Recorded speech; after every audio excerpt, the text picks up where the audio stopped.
Few names in the world of finance carry as much weight as Warren Buffett. For nearly a century, he has been a living example of what it means to invest with discipline, patience, and clarity.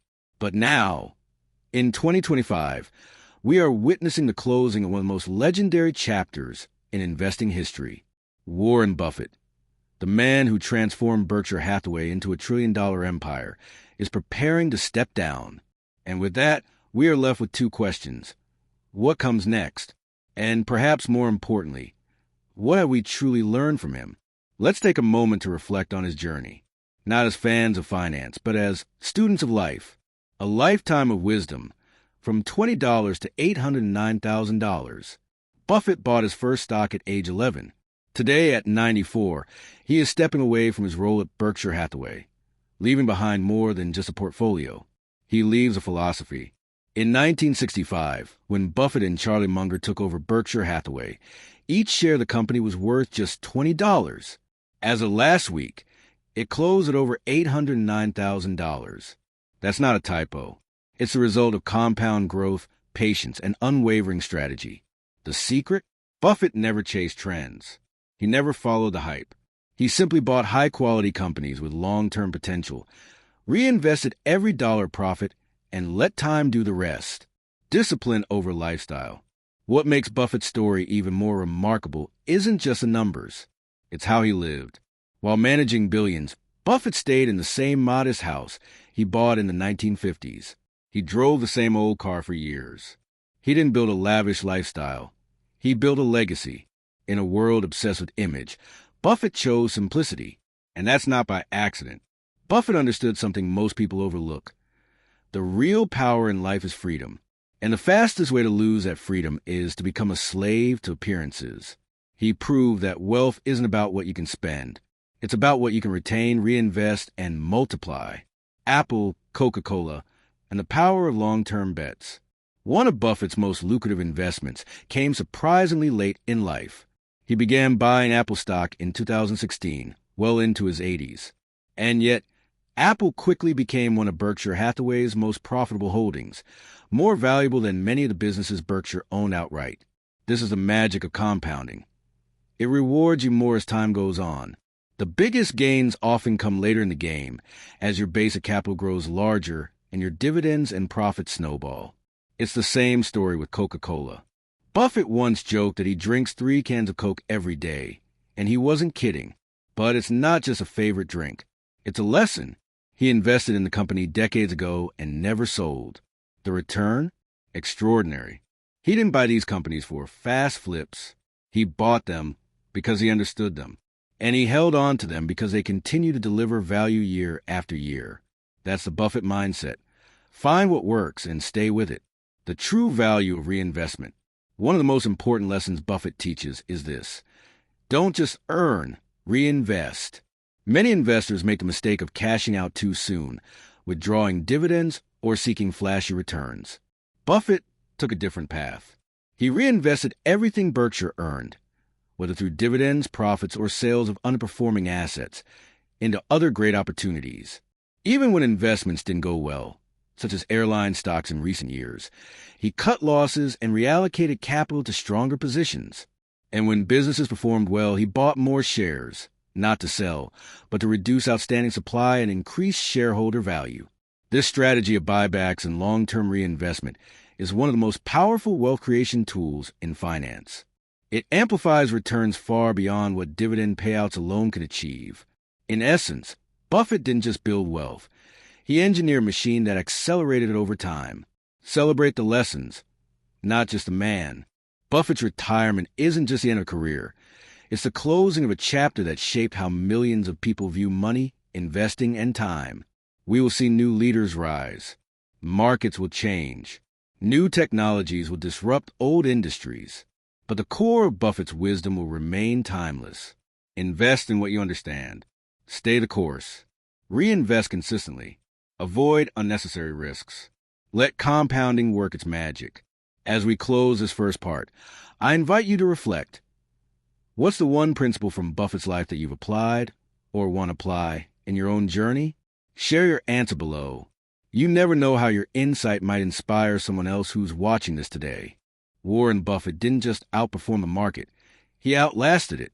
Across 8 decades of investing, he weathered wars, financial crises, inflationary spikes, technological disruption, and cultural shifts. Through it all, one trait carried him forward: emotional discipline. And that's what separates the legends from the lucky. He lived through what others only read about. Buffett's investing life spans more than 80 years. He lived through World War II, the Cold War, the oil shocks of the 70s, 30% interest rates, 0% interest rates, the dot-com bubble, the 2008 financial crisis, and a global pandemic. He didn't just survive those periods. He grew through them. While most people panic during moments of extreme volatility, Buffett stays calm. Why? Because he isn't focused on what might happen next month. He's thinking in decades. This kind of mindset isn't natural, it's trained. Buffett developed it by focusing on what he can control: discipline, clarity, and patience. Investing during chaos. What Buffett really did. During the 2008 crash, while others were dumping stocks, Buffett was buying. Not recklessly, but strategically. He saw panic as a discount, fear as an opportunity.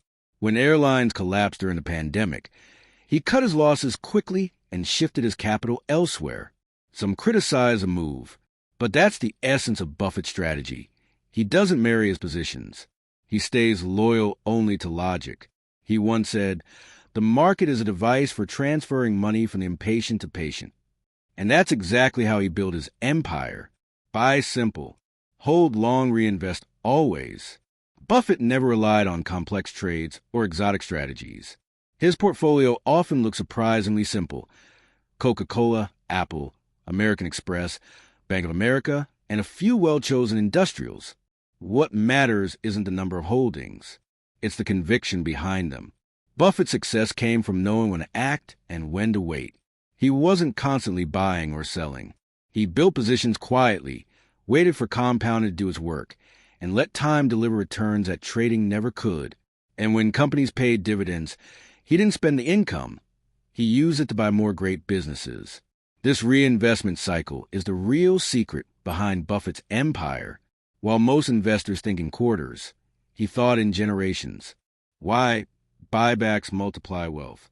Another overlooked aspect of Buffett's strategy is his love for share buybacks. Instead of paying massive dividends to shareholders, Buffett reinvested profits into repurchasing Berkshire Hathaway's own shares. This had two effects. It reduced the number of outstanding shares, making each remaining share more valuable. It reinvested profits without triggering taxable events, allowing compounding to continue untouched. For long-term investors, buybacks are a hidden power move. They quietly increase ownership, drive up earnings per share, and improve intrinsic value, all while avoiding the emotional roller coaster of fluctuating dividend payments. Buffett understood this better than most. That's why he focused less on short-term stock prices and more on long-term per share value.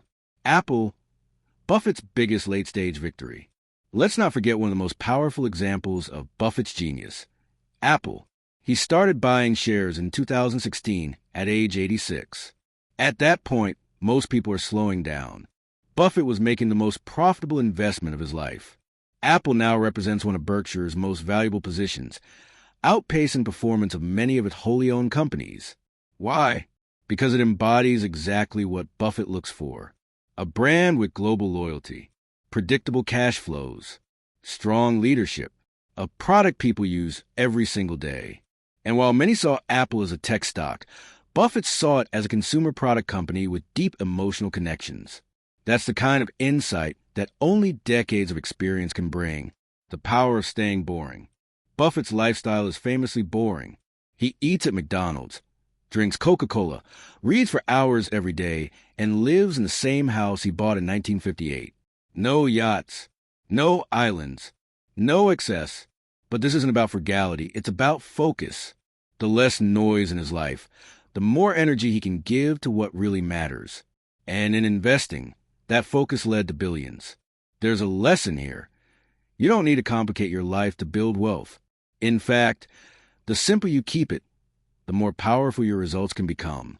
Buffett teaches us that peace of mind is not only a reward, but a strategic advantage. Learning to think like Buffett If you want to think like Warren Buffett, don't start with numbers. Start with principles. Think long-term. Buy what you understand.